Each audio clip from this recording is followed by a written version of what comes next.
Aynı zamanda barkod sistemi de kullanıyorsunuz. Evet, barkod otomasyon sistemine de geçtik 2009 yılı itibariyle. Hı hı. O yani barkod sistemi benim TOFAŞ'tan gelen özel ilgi alanımdı. Çünkü TOFAŞ Port gibi kurumlarda barkod otomasyon sisteminiz yoksa eğer onlarca daha insan istihdam etmeniz lazım. Buna rağmen işlerinizi istediğiniz hızda ve doğrulukta yapamazsınız. Çünkü insanın bulunduğu süreçte hata riski her zaman mevcuttur. Oysa barkod otomasyon gibi sistemleri devreye aldığınızda insanların bilgisayara gitmemesini sağlıyorsunuz artık. Klavyeyi kullanmamasını sağlıyorsunuz.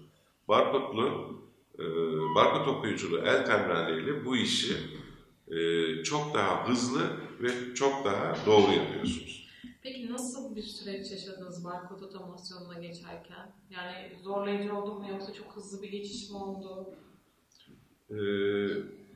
Barkod otomasyon sisteminin faydalarını eğer önceden öngörebiliyorsanız o sisteme hızlı geçiş yapmak için sizin elinizde çok önemli bir güç var demektir.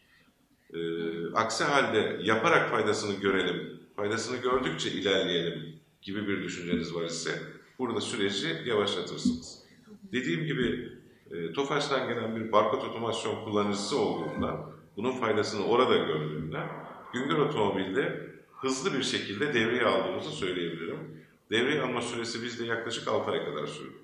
6 ay sonra hem müşterilerimizin bu konudaki beklentilerini karşıladık, hem barkod otomasyon sistemini kullandıkça müşteride ortaya çıkan hatalarımız azaldı. Böyle olduğunda bu da bizim müşterilerdeki kalite göstergelerimizin pozitif etkilenmesini sağladı.